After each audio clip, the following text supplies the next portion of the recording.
Welcome po sa inyong lahat na kasama namin ngayon dito sa service. It is a pleasure, it is a blessing to be with you all today. Pinagpapatuloy po natin yung ating series na Against the Tide, How Christ-Anchored Families Make a Difference. Napakahalaga po niyan. Bakit? Let me tell you about gender creative parenting. Okay? Marahil dito sa Pilipinas, hindi pa uso ito. Pero sa Estados Unidos, ito po ay isang malaking bagay, no?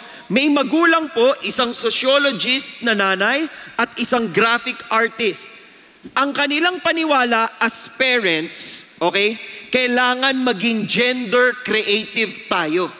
Huwag nating sasabihin sa ating anak kung anong gender niya. Siya ang mamimili. Naiintindihan nyo ba kung ano yung konsepto ng gender creative parenting? Hindi mo ipapaalam doon sa iyong ipapanganak na anak kung siya ba ay lalaki o babae. Kailangan sakto lang. Para paglaki niya, siyang magdidesisyon kung ano bang gusto niyang maging. So alam niyo po ang tawag nila doon sa kanilang anak na pronoun. Uso po yan sa Estados Unidos. Anong pronoun ang gamit mo? Ang pronoun pong ginamit nila sa kanilang anak ay they, them. Di ba? They, them. Pinalaki po nilang they, them hanggang sa nagmo-model po yung nanay dun sa anak. May mga araw na pakiramdam niya siya ay they, them. May mga araw na pakiramdam niya siya ay she, her. May mga pagkakataon kung wala naman siyang sinabi, no? Pero minsan daw hindi niya gustong maging she, her. Gusto lang niya maging they, them. Pinakikita at tinuturo sa bata. So yung bata habang lumalaki siya, ang pronoun niya ay they, them. Kung dito ho yun sa Pilipinas, babagsak ho yun sa English. Kasi ang pronoun po na they at saka them ay hindi pwede sa isang tao. Tama? Pang-plural yun. Ang iisang tao ay he or she. Ang problema ho sa Amerika, ang single pronoun nila, kakabit ng gender. Dito ho sa Pilipinas, pag sinabi nating siya, hindi mo alam kung siya ba ay she o siya ba ay he. Pero sa Amerika po, malinaw na malinaw. Pag ikaw ay he, lalaki ka. Pag she, babae ka. So sila ho, pinalaki nila yung anak nila na they, them. Eventually po, nung 5 years old na yung bata, namili siya. Buti na lang. Hindi natin sure kung tama yung pinili. Namili siya. Siya daw po ay he, him. Okay sana kung tumama, no? Pero eto, mas malala. Non-binary identities. Yun na po ang gusto sa Amerika ngayon. Huwag tayong dalawang, gender lang, male or female. Kasi may iba pa. Nakikita niyo po yung ganong problema? So ito pong magulang na ito ay dalawang transgender parents. At meron ho silang anak. Nagsampa ho sila ng kaso against the government at sinasabi ho nila, dapat sa ID ng aming anak, wala munang nakalagay na sex. Kasi hindi pa niya kayang pumili kung ano ang magiging sex niya. Naiintindihan niyo po ba kung anong problemang pinapasok natin? At ito pong dalawang magulang na to ay nagtagumpay. Yung kanya pong anak sa ID, ang sex po ay unknown pa rin ngayon. Darating yung panahon, mamimili siya kung ano ang sex niya. Naiintindihan niyo kung gaano kagulong mundo ngayon? Meron pa akong kakilala sa Estados Unidos po. Teacher, guro, okay? May konsepto rin po sila ng tinatawag nating fursona. Fur, as in balahibo. Fursona. Ibig sabihin kung ang bata po gusto niya maging pusa or aso, wala kang magagawa. So yung teacher po, isang araw, makinig kayo, parang tulog na kayo agad. Isang araw, lumakad yung estudyante niya na parang pusa. At umaakyat sa lamesa at nagdidila ng paa na parang pusa. At nung kakain na ng lunch, dinidilaan lang yung pagkain. At syempre sabi ng teacher, let us open our books. Anong sabi ng bata? Wala siyang masabi kasi pusa siya. So hindi siya nag-open ng book. Wala siyang binuksang book. At sabi ko dun sa nagkikwento sa akin, bakit hindi ho niya pagalitan? Alam niyong sabi, kasi sa Amerika pag pinagalitan mo, makakasuhan ka. Imagine niyo po ang mundong kinagagalawan natin ngayon. Na ngayon, hindi lang nila hindi alam kung sila ay babae o lalaki, sila rin po ay nalilito na kung sila ay pusa o aso o kung anuman. Nakikita nyo ho, talagang palabo ng palabo ang buhay. Naalala ko ho, habang pine-prepare ko itong message na to, yung tula. Paborito ko itong tulang to nung high school ako eh. Sino dito nakakaalam ng tulang Invictus? Out of the night that covers me, black as the pit from pole to pole, I thank whatever God may be for my unconquerable soul. Sa dulo po nun, ang sinasabi po nung tula, ganito. It matters not how straight the gate, how charged with punishment the scroll. I am the master of my fate. I am the captain of my soul. At siya po talaga ang bossing. Yun po ang ibig sabihin nung tulang yun. At maraming tao ganyan ang iniisip. Ako ang boss ng buhay ko. Ako ang masusunod. Ito ang gusto ko, pagbigyan niyo ko. Ito ang gusto kong gawin sa sarili ko. This is my life. This is my life. Di ba? Yun ang kanilang talagang palatuntunan sa kanilang isip. Ito ang isa, may isang religion po tayo sa mundo. Aray ko, nagdapa ako. Yan. Buti na lang, aray ko ang nasabi ko. Sabi ko nung religion na ito, yung kanilang sinusundan. Okay? Tungkol sa purpose ng buhay. Your purpose in life is to find your purpose. Wow, kala mo, Master Ugoy, di ba? Parang ikot-ikot lang po yun. Your purpose, nakalap mo na yung purpose mo. Your purpose in life. To find my purpose. To purpose in, ikot-ikot lang siya. Hindi malinaw. Buti na lang ho tayong mga Kristiyano, malinaw po para sa atin kung bakit tayo ginawa at nilikha. Yun, sinabi ho ni Apostle Paul sa Ephesians 2:10, we are His workmanship, created in Christ Jesus for good works. Yan pong pag-uusapan natin ngayong araw na ito, good works. At i-define natin, ano ba talaga yung good works? Okay? Ano ba talaga yung hinahanap? Ano ba talaga yung purpose natin? Si Jesus po, when He preached the Sermon on the Mount, He taught this. Sabi ho niya, you are the... Parang wala na ho kayo agad. Umpisa pa lang tayo, guys. Mga 6 p.m., makakauwi naman na kayo. Ano? You are the... At tapos, sinundan pa, you are the light of the world. Pakidingnan po ang mga katabi. Mukha po bang maalat? Pakidingnan po ang mga katabi, may liwanag ba sa buhay? Okay, nakikita ba ang liwanag? Baka walang liwanag kasi hindi nag-i-smile. Pag medyo masungit po, parang ano yan. Hindi po yan salty, sour yan, or bitter. Yan. Dapat ho tayo ay salt of the earth and light of the world. Ang title po natin ngayong hapong ito, Be an influencer for Christ. Be salt and light. Lahat ho tayo may impluensya. Kahit hindi pa kayo social media influencer, may impluensya ho kayo. Merong gumagaya sa inyo, merong nakikinig sa inyo, pag tinawagan kayo ng kaibigan nyo, niloko niya ako. Matagal ko nang sinasabi sa'yo, liwalayan mo na yan. Tapos susundin ka. Di ba? May impluensya ka. O di kaya naman mga kaklase mo, na, hindi ko alam yung mga kabatch ko dito, pag yung mga classmate nyo po, magkokopyahan kayo. O pakopya naman.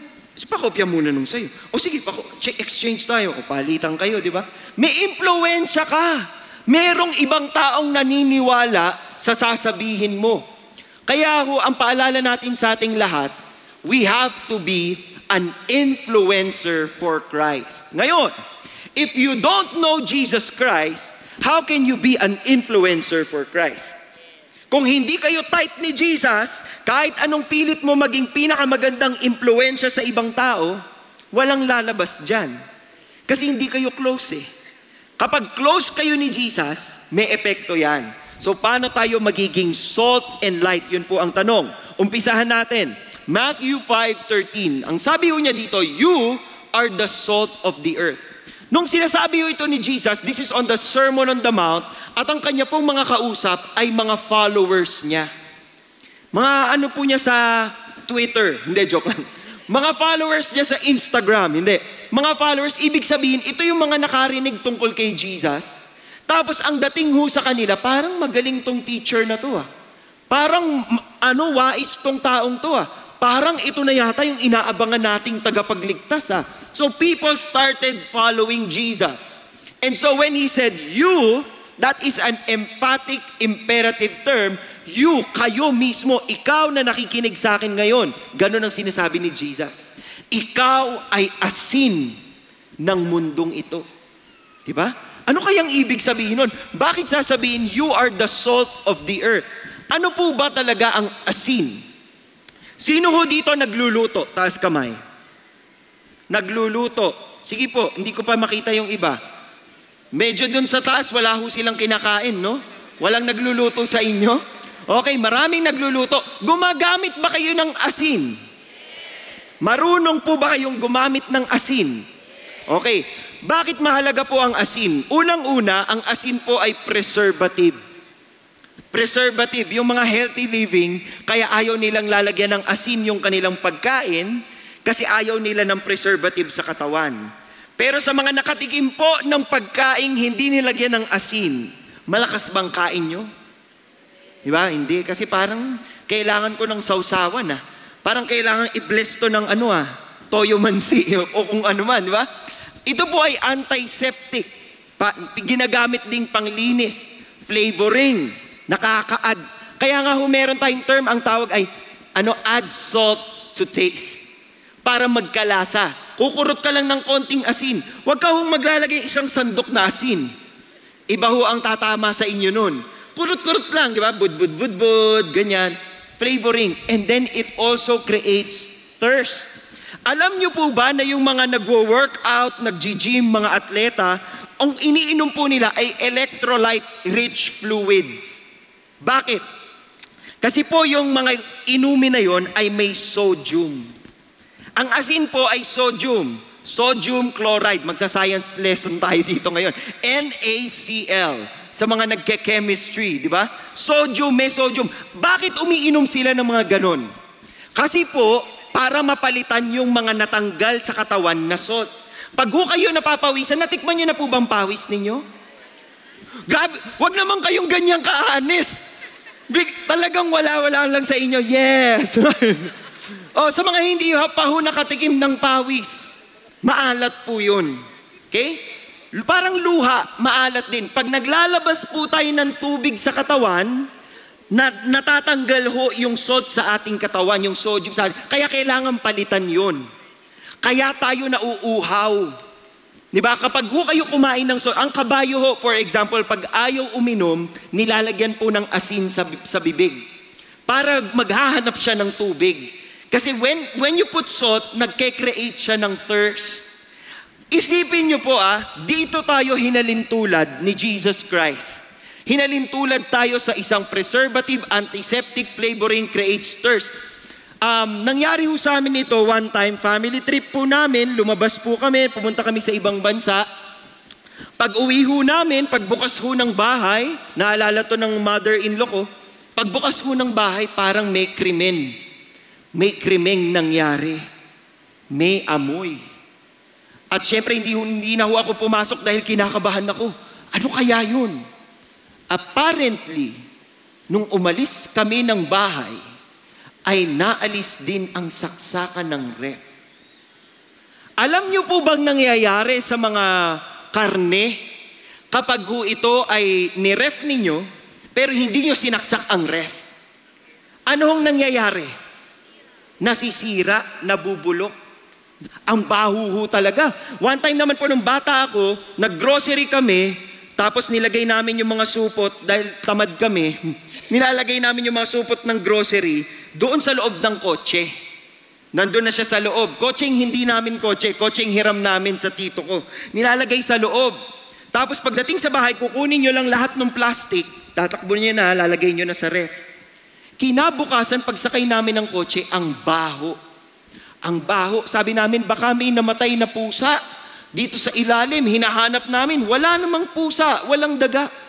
Apparently, pagka-grocery namin, yung karning binili ng nanay ko, gumulong sa ilalim ng upuan.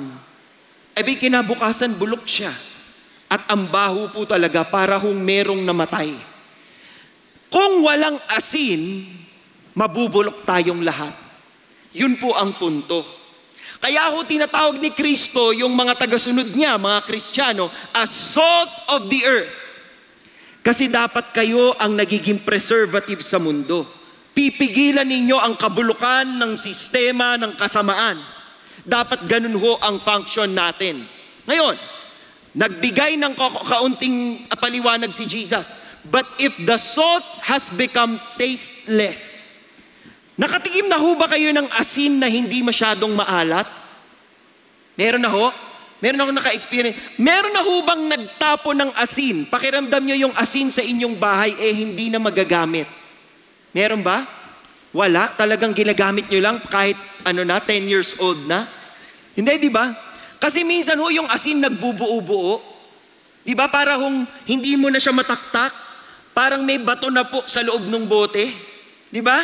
Nangyayari ho yun kasi yung asin, nasisira yung composition niya.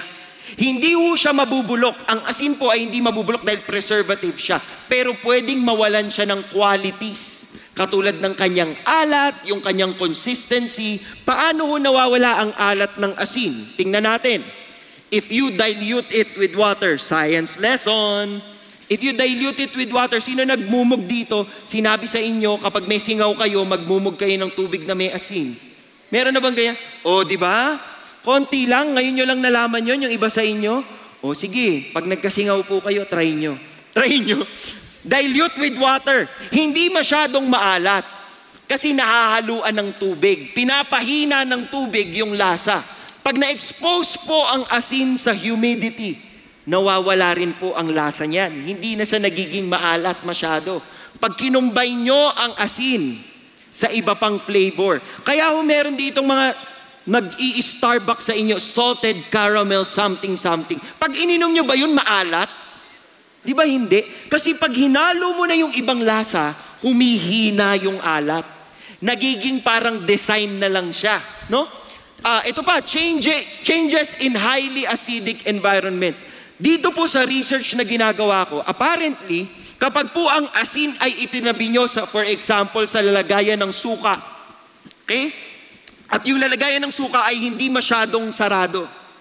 Yung asin po ay mag-a-absorb ng lasa ng suka.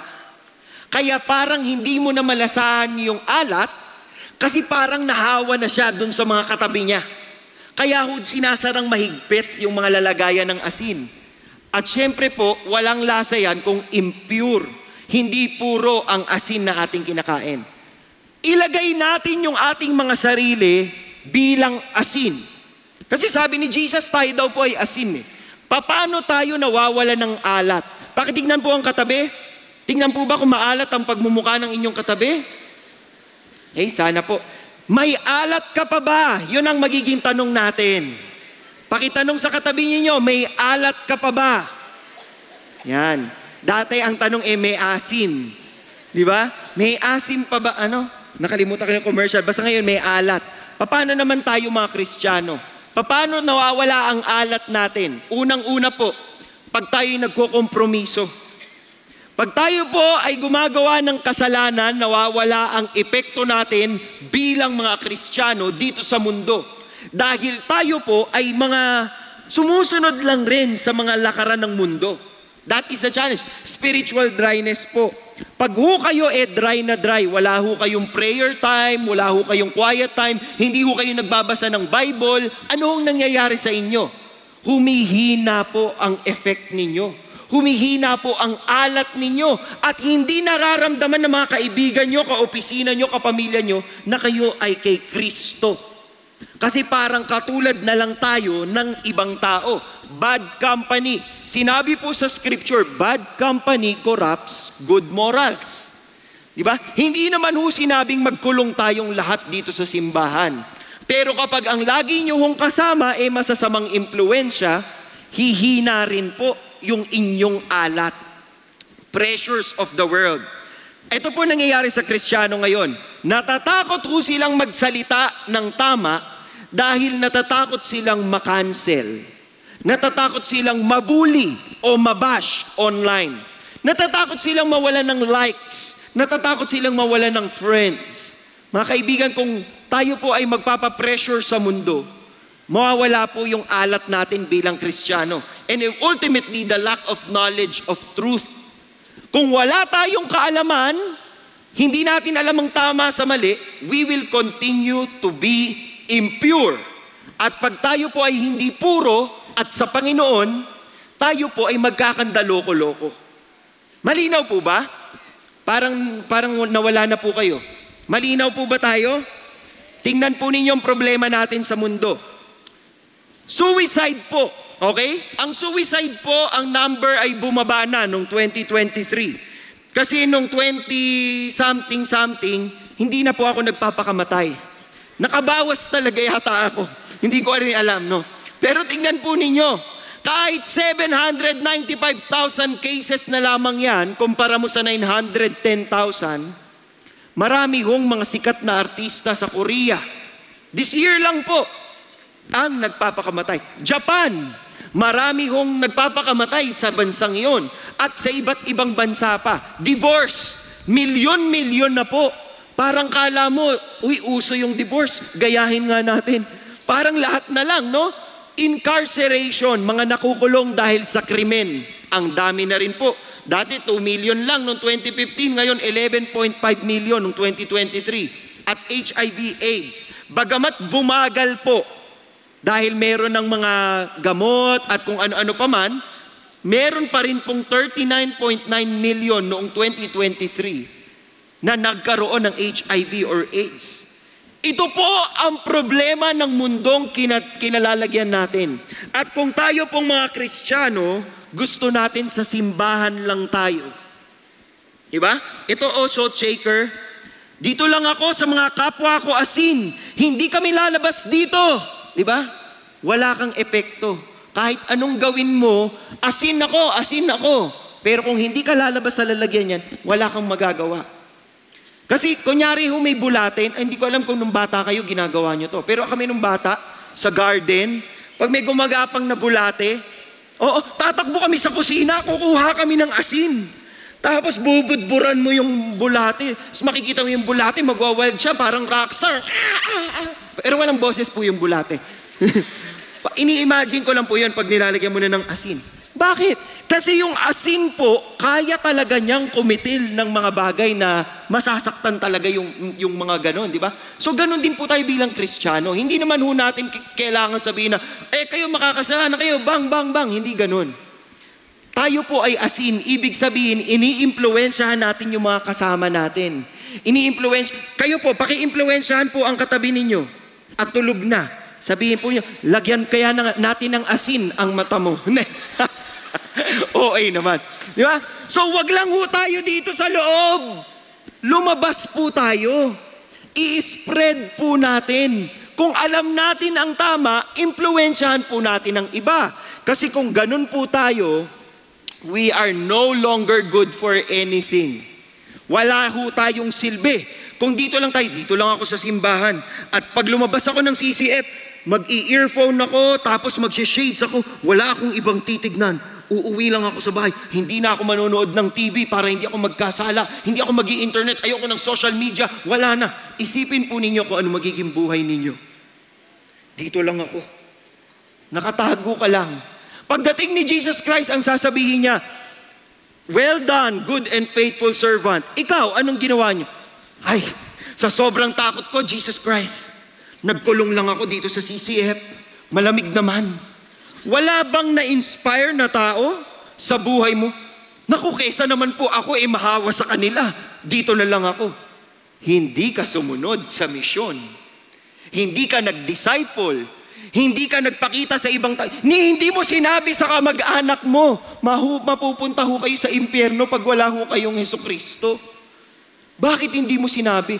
Kasi baka maapektuhan po ako Pag ganun po tayo bilang mga Kristiyano, baka kailangan nating pag-isipan ulit, Kristiyano ba talaga ako? Pag-isipan po natin yon. Kasi kung hindi po, you are no longer good for anything. Itatapon na lamang tayo. Kailangan makihalubilo po tayo sa iba. We have to associate with other people so that we can also lead them to Jesus. Tingnan po ninyo si Jesus Christ, ang halimbawa po niya.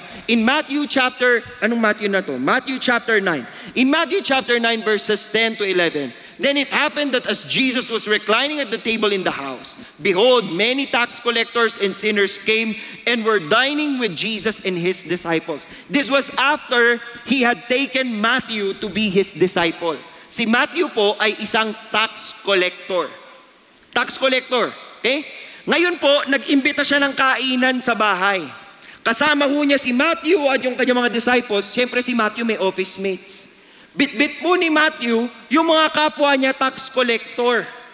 At may mga iba pa pong sinners na sumama sa kanila. Bakit po sinners ang tawag sa kanila? Ang mga Hudyo po, galit po sila, yung mga leaders nila, galit sila sa mga tax collectors. Bakit po? Kasi sila ay kurakot. Diba kaya nga ho galit yung mga tao sa pagsingilan na ng tax? Kasi ang nasa isip natin, baka kukurakutin lang.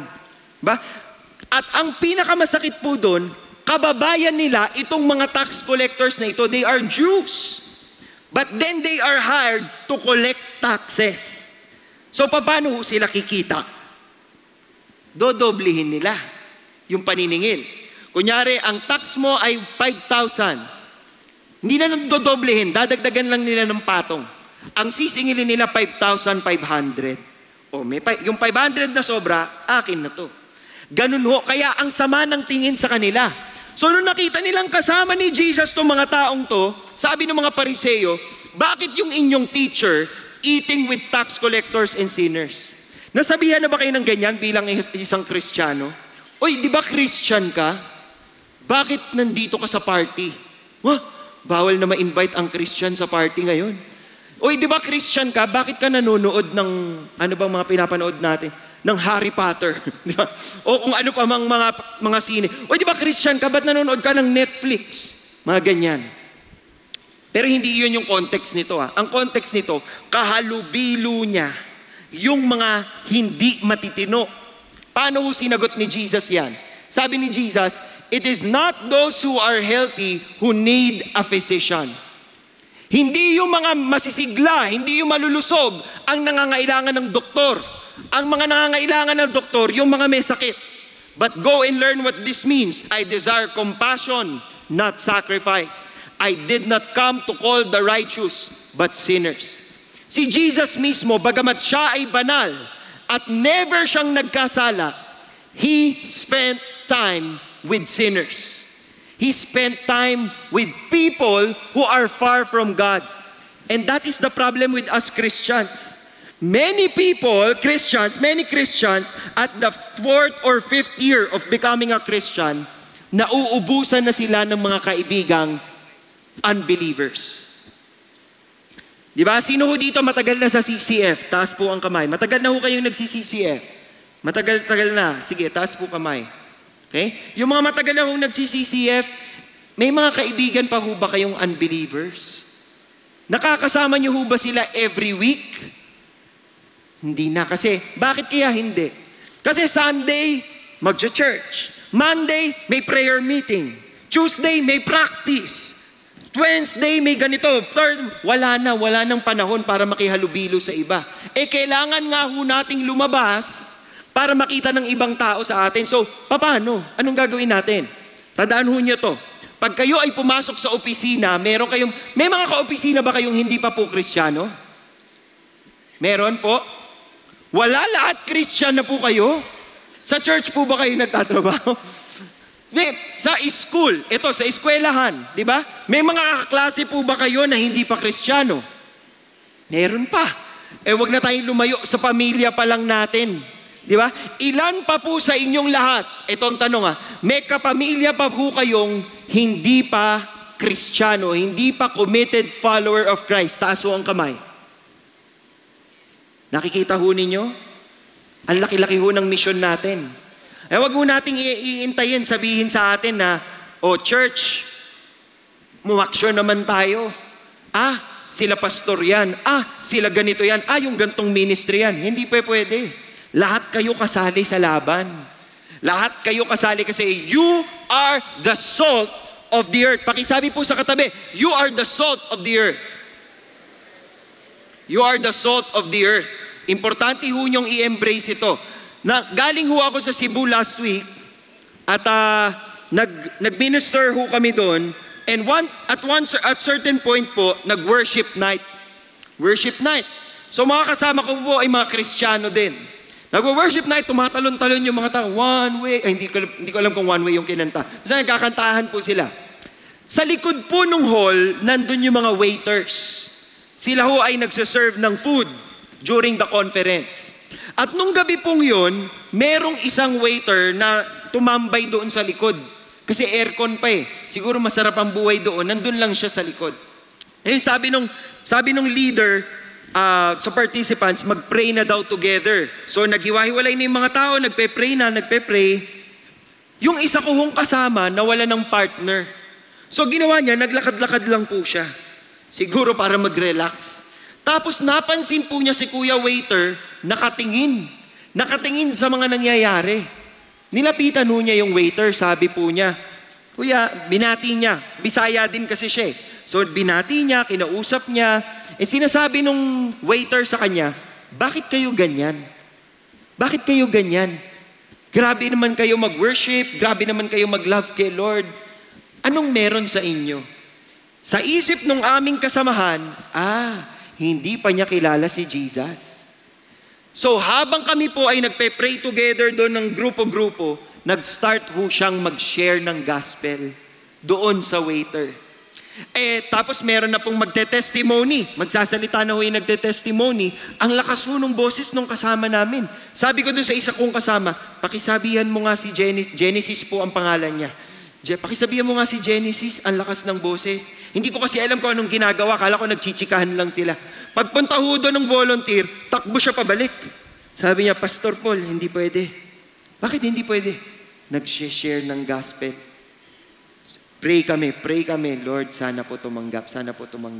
Alam niyo ba yung waiter na tatambay lang sana ay tumanggap kay Jesus Christ? Dahil tayo pong mga Kristiyano, bit-bit natin yung magandang balita. Ngayon kung hindi natin ibubudbud yun, hindi gagana yung ating pagiging salt of the earth. Diba? Kailangan ho ipinapakalat yan. Kailangan ho nakikita sa buhay natin yan.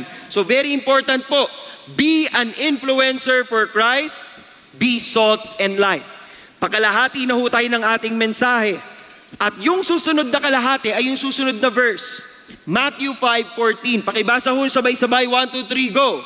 You are the light of the world.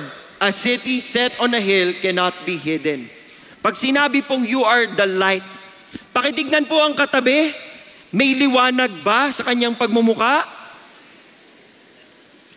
Nag-smile. May liwanag ba? Tapos talagang ngumiting-ngiti no? May liwanag ba? Yan. Ang ilaw po ay napaka-importante. Importante. Naranasan nyo na hubang mag-brown out? Sa Pilipinas, brown out yung tawag natin. Hindi ko rin alam kung bakit. Kulay brown ba kapag brown out? Itim naman, di ba? Bakit hindi kaya blackout yung tawag natin? Brown out lang, no? Pagka brown out po, anong ginagawa natin? Nagsisindi ho tayo ng kandila. Or nag-iilaw ho tayo ng flashlight. Hindi ba? Kasi ganun bakit kailangan natin magsindi ng ilaw kapag brown out? Kasi hindi mo makikita kung saan ka pupunta. Di ba? Balak mo sanang pumunta sa CR. Hindi mo makita. Ano lang gagawin mo? Iintayin mo na lang magkakuryente. Hindi ka na gumagalaw kasi naiihi ka na. Sana magkakuryente na. Hindi, magbubukas ka ng ilaw. Dati nung panahon na hindi pa ho umiilaw ang mga cellphone, mahalaga po ang kandila sa bahay. Iba-iba pa ho ng style yan. Yung kandila po minsan itinitirik sa plato o sa baso o sa taob na tabo, di ba? At naglalagay ho ng kandila sa iba't ibang parte ng bahay. Ganun ho dati nung brown out. Ngayon walang pakialam yung mga tao pag nag-brown out Ay, brown out! Tapos bubuksan yung ilaw sa cellphone. Di ba? Pero dati ho ganun kahalaga. Nung panahon ni Jesus Christ, wala pa ho silang kuryente nun. Nai-imagine nyo po ba yung buhay ng mga tao sa Bible? Kasi baka ini-imagine nyo po katulad lang sila ng buhay natin. Ang hirap ng buhay nila. Wala ho silang ref, kaya kailangan nila ng asin. Kasi mabubulokan sila ng pagkain kapag wala ho silang asin. Ganon din ho ang ilaw, napakahalaga sa kanila dahil pag nagdilim sa loob ng bahay, hindi ho sila magkakakitaan. Kailangan magsisindi ng ilaw. Sino bang ilaw natin? Si Jesus ang ilaw natin. Sinabi po ni Jesus sa John chapter 8 verse 12, I am the light of the world. Siya po ang liwanag. At ang sabi dito, kung sino man daw po ang sumusunod sa Kanya, he will not walk in the darkness, but will have the light of life. You will have the light of Jesus Christ if you walk with Him. So kung hindi mo kasama si Jesus Christ sa buhay mo, madilim ang buhay mo. Madilim. Pag may problema, parang pinagsakluban ka ng langit at lupa. Langit, lupa, impyerno. Impyerno. Di ba? Was shall impyerno. Impyerno lang yun, di ba? Bakit ganon? Kasi kapag wala kayong liwanag, sumusunod kayo sa dilim. At pag sumusunod tayo sa dilim, pwede tayong malaglag, madapa, magkamali, magkasala, at gumawa ng something na makakasira sa pamilya, makakasira sa buhay, makakasira sa trabaho, makakasira sa pag-aaral. Yan ho ang nangyayari sa mundo ngayon. But we have the light. We have Jesus. No? Sabi ho ni Apostle Paul, even if our gospel is veiled, it is veiled to those who are perishing, in whose case, the God of this world. Sino ba ang God of this world?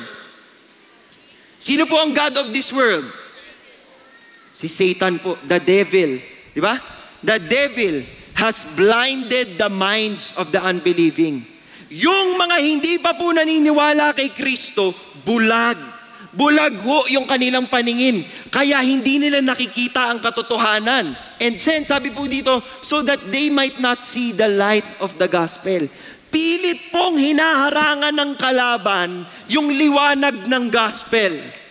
At dahil ganun ho yung nangyayari, napakahalaga na lahat ng Kristiyano, bit natin yung liwanag ni Kristo. Kasi kung marami pang taong hindi naniniwala kay Kristo, at tayo po mga Kristiyano, nandito lang sa CCF, dito lang tayo magliliwanag. Kahit mabulag na tayong lahat dito dahil sa sobrang liwanag natin, hindi pa rin nila nakita si Kristo. At nagkamali tayo. We lost the opportunity to influence others for Jesus. Di ba? So lalabanan po natin ito at ang kalaban ng kadiliman ay liwanag. Papakilala ko po sa inyo ang Bell Rock Lighthouse. Ito pong lighthouse na to, nakatayo po siya sa isang reef. Ito po ay nasa Atlantic side, no? Atlantic Ocean. Nandyan po siya sa Sweden. May reef po ito. Kapag high tide, hindi mo makikita yung reef. Alam niyo po ba yung reef? Ito po ay yung mga corals na malalaki, na parang isla na siya. Di ba? Kapag high tide, hindi mo makikita yung isla. Ang dami hong ships na nag-shipwreck dahil dito. Pero nung itinayo po nila yung Bell Rock Lighthouse, natigil po yung pag-crash ng mga barko. Bakit? Kasi may liwanag na. Nakikita na nila, so naiiwasan na nila. Yun po yung kagandahan ng liwanag. Diba? Kaya nga ho sinabi ni Jesus Christ, nor does anyone light a lamp and put it under a basket. Hindi nga, di ba pag brown out, ito na, may kandila na, itabi mo sa cabinet. Hindi. Di nasunog yung bahay nyo dun. May mga damit-damit pa dun, di ba? Hindi, inilalabas yun. Di ba?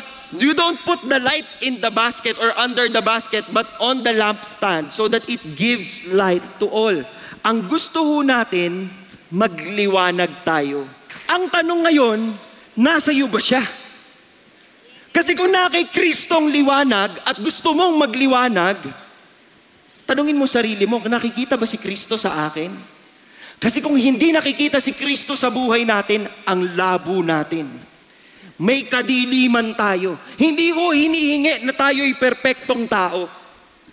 Pero bawat tao pong sumusunod kay Jesus Christ, tumitino. Nagtitino, lumilinis ang buhay, mas nagiging masunurin kay Kristo, nagde-develop sanctification. nasasanctify, nalilinis. Yun po yung kailangan nating gawin. Kaya dapat magliwanag tayo. Huwag tayong mahiya sa opisina. Nahiya kayong Christian kayo, yung office mates ko kasi mag-iinuman eh. Uy, hindi ka ba iinom? Nangangati ako pag umiinom. Huh? Ito, meron akong alam, hindi nakakakat ito. Inumin mo na to. Kasi masakit yung lalamunan ko. Maayos to. Pag uminom ka ng alcohol, talagang malilinis yung lalamunan mo. Mawawala pati COVID. O inumin mo na to, i-shot mo na to. Kasi nauubusan ka na ng palusot, mahihimatay ka lang. Nagkunyari ka na lang. Di ba? Bakit tayo nahihiyang sabihin na ayoko tong gawin kasi the body is the temple of the Holy Spirit. Ayoko sanang gawin yan sa katawan ko kasi alam ko walang nako-contribute na maganda yan sa katawan ko. Pero kung kayo gusto niyo, okay lang. Wala ka pa namang pakisama. KJ, yung mga Kristiyano talaga, KJ. Pag ginanya na po kayo sa opisina nyo, anong sasabihin ninyo? Joke lang, sasama ako sa inyo. Porke tinukso ka lang, umayaw ka na agad. Diba? Anong sagot doon? Alam nyo, kaya kong uminom ng soft drinks. Sasamahan ko kayo, pero soft drinks lang ako. Diba? Tapos habang nagso-soft drinks ka doon, nagiinuman sila. Bakit di ka nga umiinom? Nalalasing nila. Ikaw ba ay nakainom na ng mayayat whiskey? Ha? Ikaw, nag-uusap-usap kayo, bakit hindi ka pa nalalasing? Kasi, inaalagaan ko yung sarili ko. Bakit ba mahalaga sa iyong pag-alagaan ng katawan mo? Kasi yung katawan ko, tinubos to eh. Anong ibig sabihin mo? Tinubos. Tinubos to ni Jesus Christ. Jesus! Nagising ho yung lasing eh. Jesus Christ! Kala niya nasa simbahan na siya. Pag nagtinuna, i-share mo na yung gospel. Dati rin akong ganyan. Mas malakas pa nga ako sa iyo uminom eh. Talaga? Ilang bote ka? Hindi ako bote. Case ako. Ba't di ka na umiinom ngayon? Binago ako ni Kristo. Di ba? Yun ang solusyon. So kapag kayo, tinetempt kayo, merong lalaki kayo, syempre pag lalaki, hindi tayo makakatanggi. Tukso, layuan mo ako, yun nga yung sinasabi, di ba? Pero pag umabot na sa puntong ikaw ay Kristiyano at nilalapitan ka pa rin ng tukso, huwag kang tumakbo lang. Tukso, layuan. Yung paglayuan mo ako na sinasabi natin sa tukso, tumitingin-tingin pa tayo eh. Tukso, layuan mo ako. Ay, nabutan mo ako. Parang ganun pa tayo. Hindi. Pag hinahabol kayo, talagang, sorry. It's a no for me. Ganun. Parang judge lang, di ba? It's a no for me. Bakit? Kasi ibang tao na ako ngayon. Yun dapat. Si Augustine po, merong kwento si Saint Augustine. Nangangalo rin po kasi siya sa kanyang asawa dati, nung hindi pa siya matinong tao. At one time, nakasalubong siya ng isang prostitute na nakasama niya. Sabi niya, uy, naalala mo ba ako? Naalala nga kita. Pero hindi na ako yung taong kilala mo. Ibang tao na ako ngayon. Ganun dapat. Kadalasan sa ating mga Kristiyano, hinahabol kasi ako eh. Hinahabol ako eh. Wala na akong ibang mapuntahan. Hindi po pwede. Sabi ko sa Bible, no temptation has seized you except what is common to man, and God is faithful. He will not let you be tempted beyond what you can bear. But if you get tempted, He will also provide a way out. Meron kang dadaanan palabas para hindi ka masasakop ng temptation. Yan ay mangyayari lamang kung yung liwanag po lumiliwanag sa iyo. Kaya ang utos ni Jesus, hayaan mong magliwanag. Let your light shine before men in such a way that they may see your good works. Ano ang ibig sabihin nito? Ibig sabihin po ba nito gagawa lang tayo ng mga good works? Ibig sabihin ba nito lahat ng outreach a-attendan po natin? Ibig sabihin po ba nito pag sumweldo tayo, papamigay natin sa mga tao? Ibig sabihin po ba nito talagang kalimutan na natin ang ating mga sarili? Maging tao na lang tayo para sa ibang tao. Ang ibig sabihin po nitong good works na to, Kahit po, ganito yan kahit po kayo ay magpa-feeding program araw-araw. Okay? That's good. But if it is not attractive, it is not good. Alam niyo po kung bakit? Kasi yung good na ganon, yung mabait, virtue, in Greek that is agathos. Meron bang mga Agatha dito? Ang pangalan mo ay Agatha. Agatha, taas kamay, Agatha. Agatha, walang Agatha talaga. Agatha. Wala. Ang ibig sabihin po ng Agatha ay mabait. Okay? Yung agathos po, ito ay mabait na tao. Pero ito pong salita dito, good works. Ang ginamit po ditong salita ay kalos. Greek word kalos. Ang ibig sabihin po ng kalos ay hindi lang siya mabait. Di ba? Pero ito rin ay nakaka-attract. Ito rin ay napakaganda. Ibig sabihin, dapat ho yung ginagawa natin may benepisyo sa iba. Merong napapalapit sa inyo. Merong napapalapit sa inyo at pag lumapit sa inyo, ang sasabihin ninyo, kaya ako ganito. Dahil kay Kristo. Diba?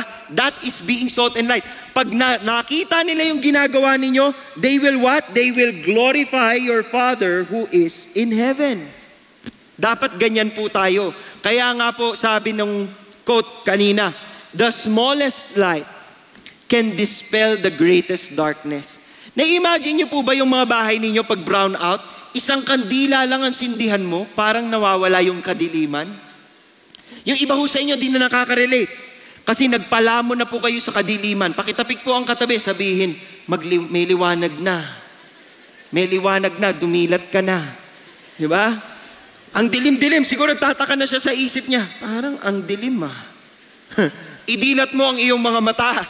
The smallest light can dispel the greatest darkness. Paano napatunayan ito ng mga Kristiyano? Tingnan ho ninyo ang litratong ito. Lahat ho ng benepisyong ito na naranasan ng mundo ay nakarating po sa mundo dahil sa mga Kristiyano. For example, ang peace and reconciliation movements po. Ang mga pinakatanyag na mga peacekeepers o yung mga advocates of peace ay tagasunod ni Kristo. Education and literacy, ang matataas na institusyon ng pag-aaral, Harvard, Cambridge, Princeton, mga Ivy League schools. Lahat po ito ay mga seminary. Lahat po yan ay itinayo para mag-educate about Jesus. Before they even became education champions, they were champions for Jesus. Scientific achievements. Maraming tao nagsasabi, ang science at religion hindi pwedeng magsama. Science and religion bawal magsama. Sinong may sabi? Yung mga scientists na sinusundan natin. Johannes Kepler, Isaac Newton, lahat sila Kristiyano. Di ba? Kung math naman ang problema mo, si René Descartes ay isang Kristiyano. Di ba? Yung mga ganong bagay. Pag inisip po ninyo, merong advancements na kinocontribute ang mga Kristiyano sa mundo. Moral and ethical framework.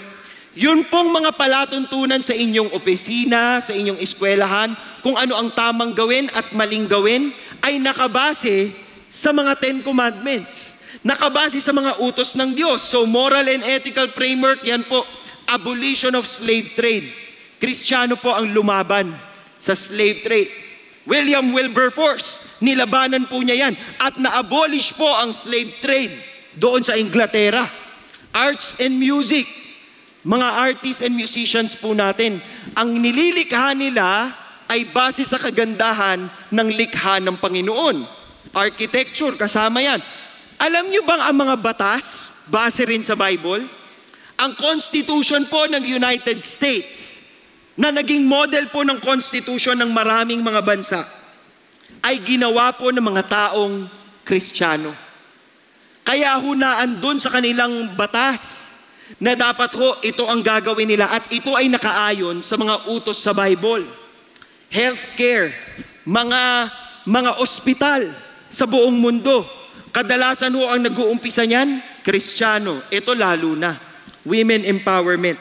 Alam niyo bang may mga bansa po na kapag kayo ay may asawa at namatay yung lalaking yung asawa, kayo po ay papatayin. Bawal kayong mabuhay bilang biyuda. Doon sa bansang yon, pag namatay ang asawa mo at ikaw ang natira, papatayin ka rin. Pero dahil sa mga misyonaryo, pinaglaban nila yung buhay ng mga widows. At kahit ang hirap ng laban nila, nagwagi sila. Kaya itinigil po yung unjust killing of widows. Para nang sa gayon, kapag namatay yung asawa mo, pwede ka pa rin mabuhay. Pwede ka pa rin mag-function, pwede ka pa rin mag-contribute. Mga Kristiyano po ang gumawa ng mga bagay na ito.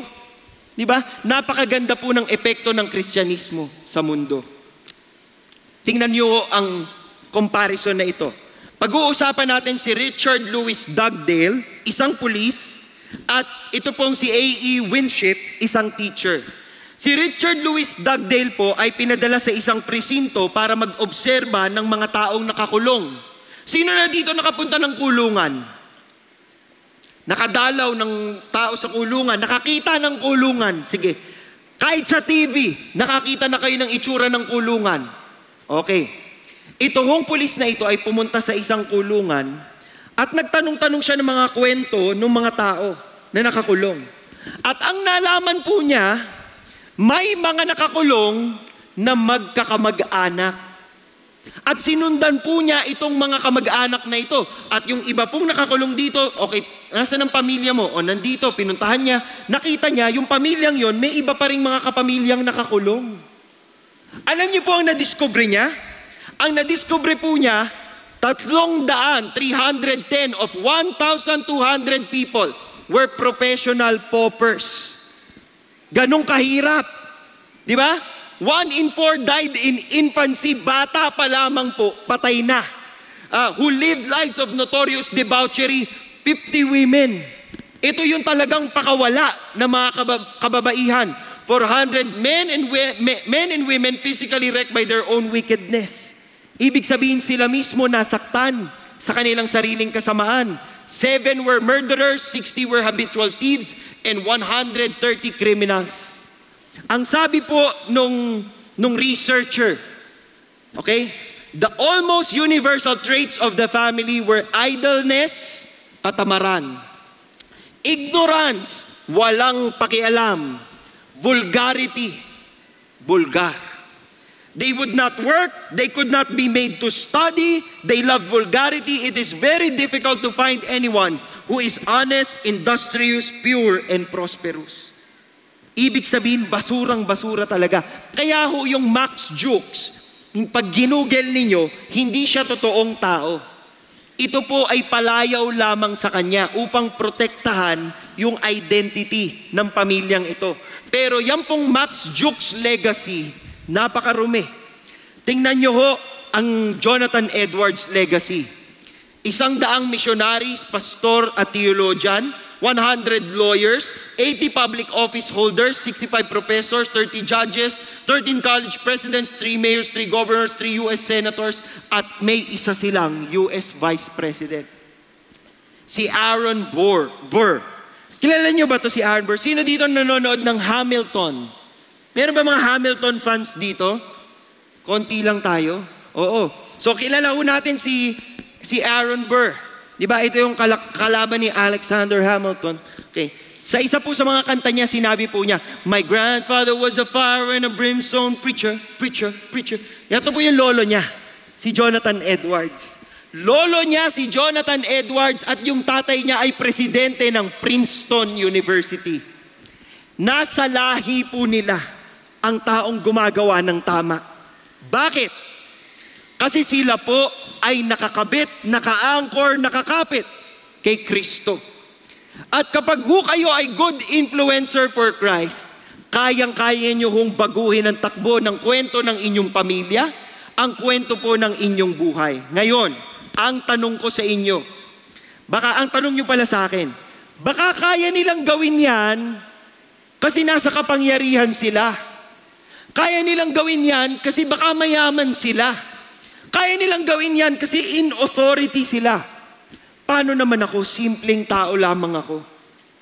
tayo pong mga simpleng tao, magsimula tayo sa pamilya natin. Kaya ba talagang baguhin ang pamilya? Paano kung hindi ako ang magulang? Paano kung hindi ako ang leader ng family? Kaya ko bang baguhin ang pamilya ko? Well, makikinig po tayo sa isang kwento ngayon bago tayo magtapos. Pakinggan po natin ang kwento ni Nina Versosa. Tawagin po natin siya dito. Thank you.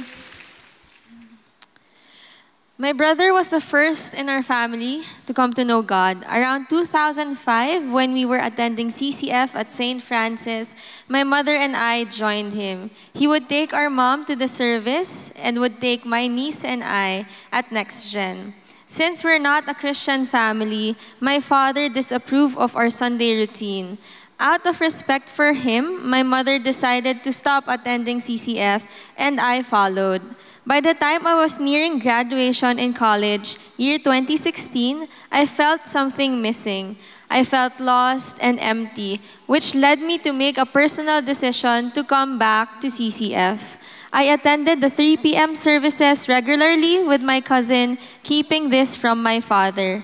As I regularly attended Sunday services, I remembered my mother would also want to go back to listen to the preachings. She was hesitant at first, knowing that this might cause an argument between her and my father, so I suggested, ma-attend na lang tayo ng 3 p.m., alis tayo ng 5, habol tayo kay Papa ng 6 p.m.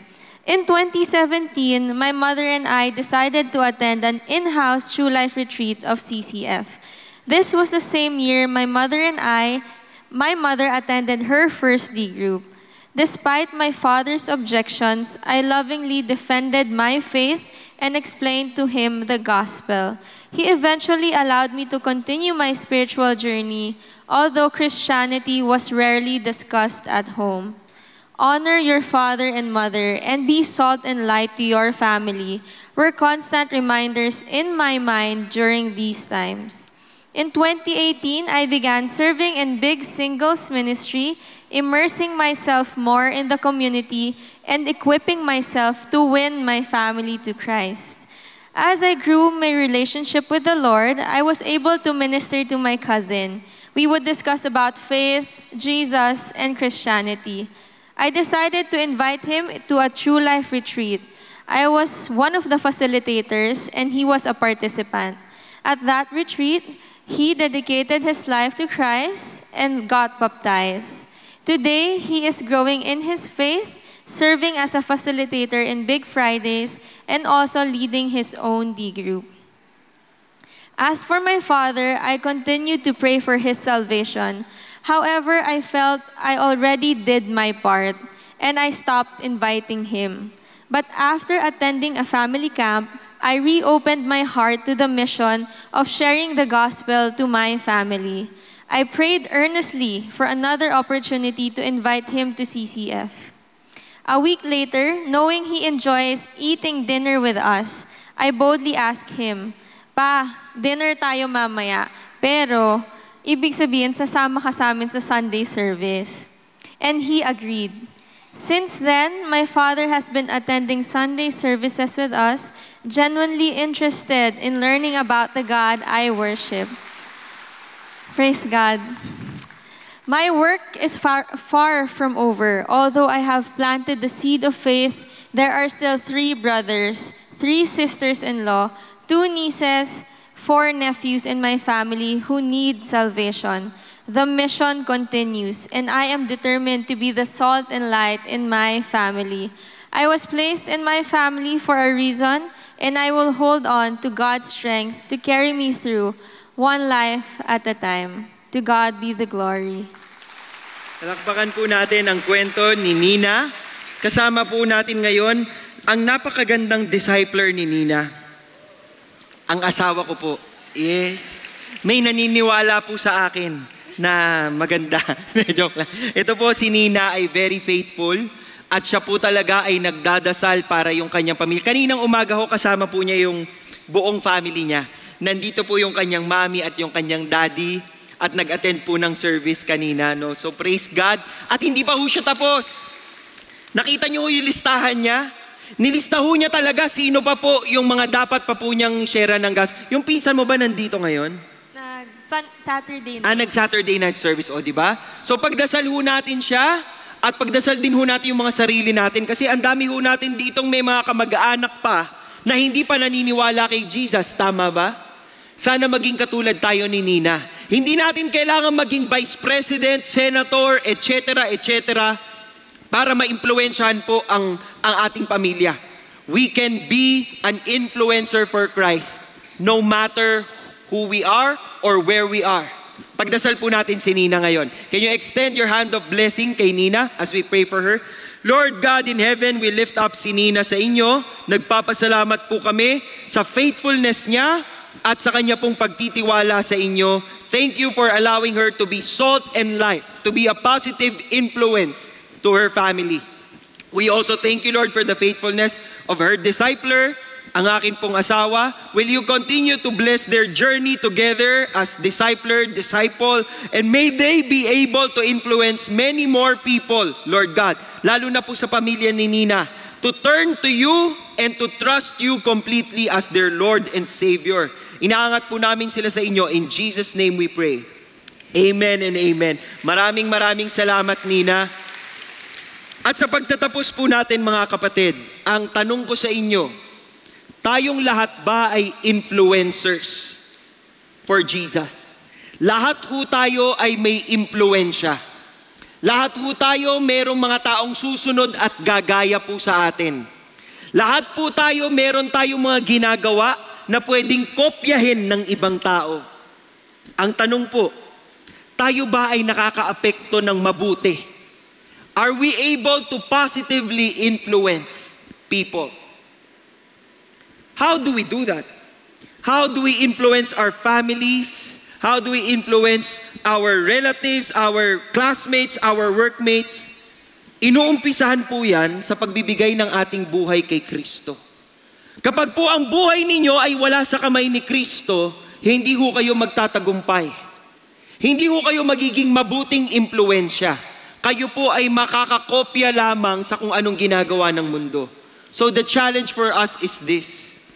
Can we commit that starting today, we will influence others for Jesus Christ?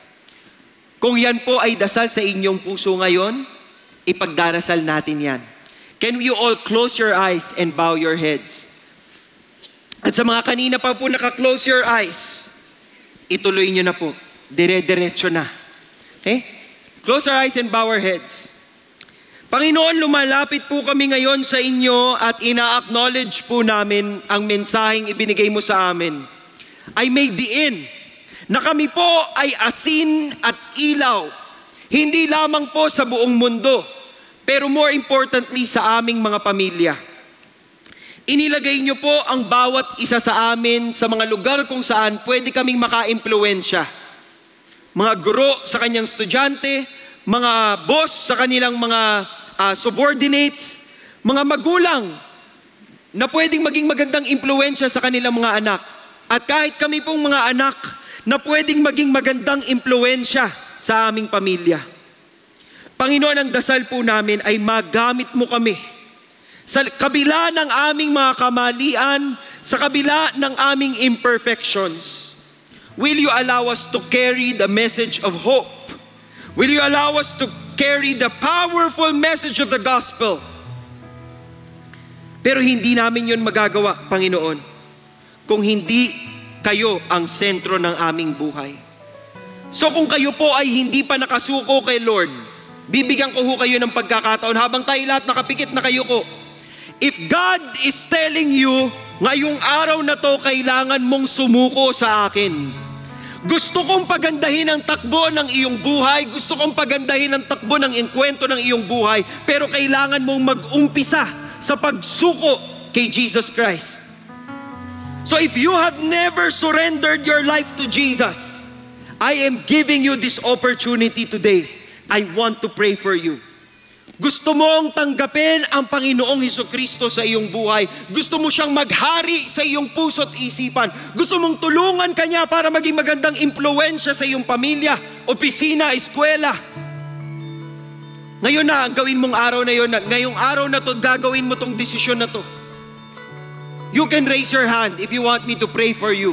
But it has to be coming from your heart na gusto mo talagang sumuko kay Kristo. Can you raise your hand and I will pray for you? I see those hands. Kahit po dyan kayo sa taas, nakikita ko po kayo. Kahit dito sa mga nasa baba. Continue to raise your hands. Lord, I pray for the people who raise their hands. I pray that they will come to a saving knowledge of who Jesus is. Lord, tulungan niyo silang makilala kayong maigi. At kung nakataas ang iyong kamay ngayon, sabihin mo kay Kristo, Panginoon, humihingi ako ng tawad. Humihingi ako ng tawad sa lahat ng pagkakamali at pagkukulang ko. Today, I acknowledge that Jesus Christ is my Lord and Savior. At kinikilala kong ikaw ang aayos ng takbo ng aking buhay. Salamat sa pagkakataon, O Panginoon, na akin pong maisuko ang aking buhay sa iyo. Allow me to live this life glorifying you. Maaari nyo na pong ibabain yung mga kamay. Para sa lahat po na nag-a-attend, nakikinig ngayon, kung kayo po ay nahamon ng mensaheng ito, may mga kakilala pa ho kayong hindi pa talaga kay Kristo. May mga kakilala kayong hindi pa nakasuko kay Lord. Baka kayo po ang inaantay. If you would want to commit to be salt and light, hindi lamang po sa inyong pamilya, kundi kahit dun sa pinapasukan yung opisina, sa barkada ninyo, sa mga taong nakakasalamuha ninyo. If God is challenging you today to be salt and light, and you're saying, God, I don't know what you want me to do, but I want to follow you. I will make this step to commit to be salt and light. Unang-una sa aking pamilya, and then sa mga iba ko pang nakakasama. Gusto ko makita nila si Kristo sa aking buhay. If that is you, I want you to make a stand. I want you to make a stand. Tumayo ka ngayon at sabihin mo kay Kristo. Sabihin mo sa Panginoon, Lord, I know that you are mighty to save. Lord, I know that you are amazing beyond compare. Lord, I know that you are powerful. Lord, I know that you are amazing. Lord, I know that you are gracious. Kailangan ko pong bitbitin ang mensaheng ito, Panginoon, para maka-impluwensya ako ng ibang tao. So now, I'm making this stand, O God, and I commit to be salt and light. I commit to follow you. I commit to live for you. I commit to glorify you. Panginoon, maluwalhati kayo sa aking buhay. And we commit all our lives today that we will be salt and light to the world. Jesus, nakikita niyo po ang bawat taong nakatayo ngayon. And if we can influence just one soul, Lord God, we would have done an amazing thing. So allow us that privilege, oh God. We worship you. We thank you. In Jesus' name we pray. And all of God's people say, amen and amen.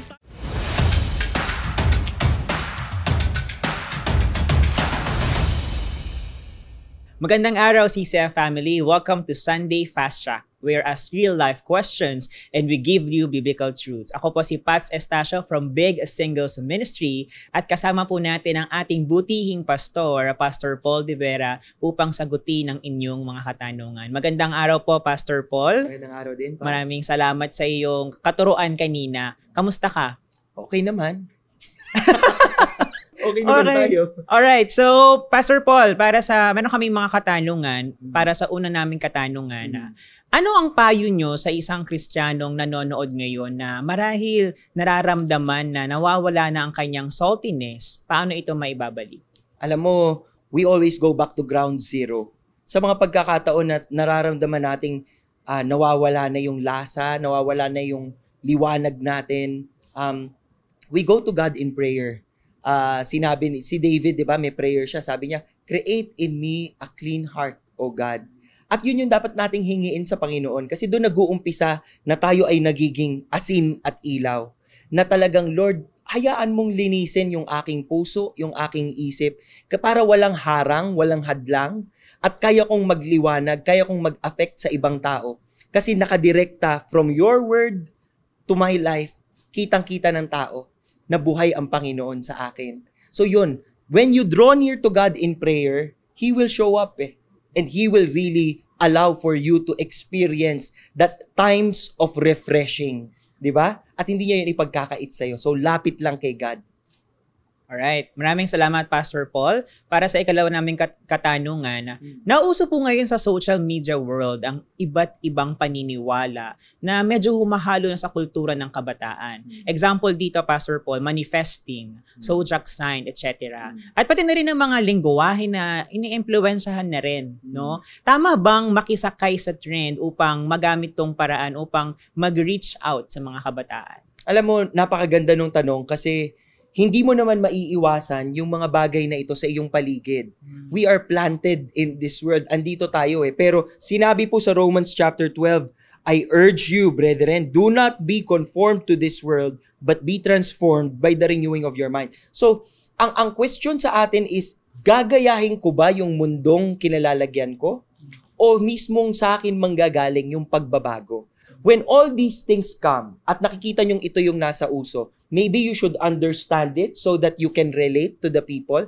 But when you talk to them, for example, gusto mong i-correct yung isang tao tungkol sa bagay na ito, diba? Dapat naiintindihan mo muna siya. Naalala ko po si Apostle Paul nung nag-preach siya doon sa Athens, no? Tiningnan muna niya kung sino yung mga Diyos nila Tapos nung may nakita siya doon, to an unknown God, sinabi niya, alam ko, lahat kayo mapagmahal kayo sa mga Diyos ninyo. Pero may isa akong nakita dito, to an unknown God. Tapos, sinabi niya, yung Diyos na yon ipapakilala ko sa inyo. Nakita nyo, ginawa ho niyang pintuan para makapag-minister siya. So, yun yung dapat natin gawin. Basta dapat hindi natin sila kokopyahin. Kasi gusto natin silang baguhin. By the power of the Spirit, magagawa po natin yan. Amen. Through the Holy Spirit talaga ang susi, Pastor Paul. Para sa ikahuli naming katanungan, Pastor Paul, ano ang gagawin kung nawawala na ang alat o liwanag ko sa Panginoon dahil nakikita ko sa mga kapwa ko Kristiyano na sila mismo ang nag-aaway-away o hindi nagkakaroon ng magandang impluwensya sa isa't isa? Siguro yung tanong ay ibabalik ko dun sa nagtanong, no? Ang tanong natin is, kanino ka nakatingin? Nasaan ang iyong mga mata? Nasaan ang iyong pag-iisip at nasaan ang iyong puso? Marami pong taong madidisappoint pag tayo tumingin sa kapwa natin tao kahit sila pa ay Kristiyano.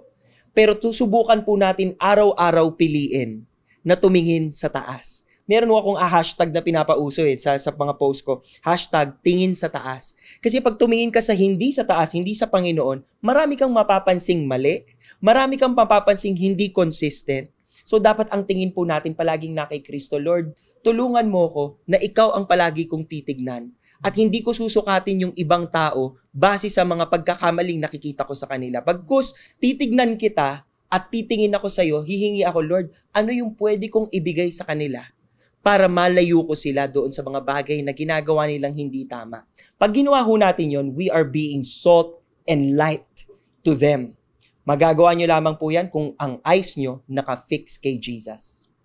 Amen, Pastor Paul. Maraming salamat sa iyong pagsagot sa aming mga katanungan. At kung nais niyo pang mas malaman ang disenyo ng Diyos para sa pamilya at pagtibayin ito, iniimbitahan po namin kayo sa Counterflow Family Conference with the theme of Refresh. Ngayong Sabado, September 21, we have great speakers and surprises na nakahanda para sa inyo. Para sa mas maraming detalye o pagbili ng ticket, visit counterflow.ph. And that's it for CCF Sunday Fast Track. God bless everyone.